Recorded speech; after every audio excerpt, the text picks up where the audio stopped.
ganunot lang. Ito na ang aking bag. Pupunta ako sa Taplon.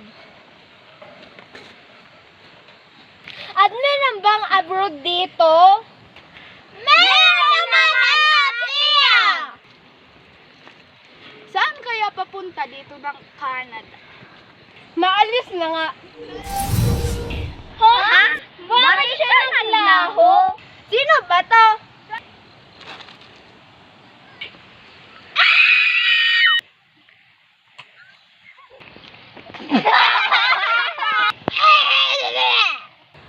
Meron na akong pera.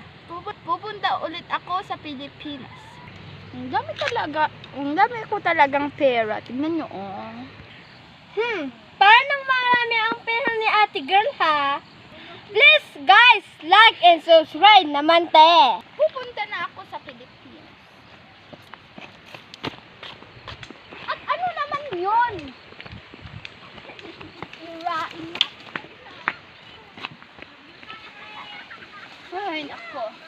Punta na nga ulit ako sa taas. Ang ganda kasi dun eh. Ay, may nakalimutan ako. Pwede pala akong maglaho. Kaya, bababa na ako.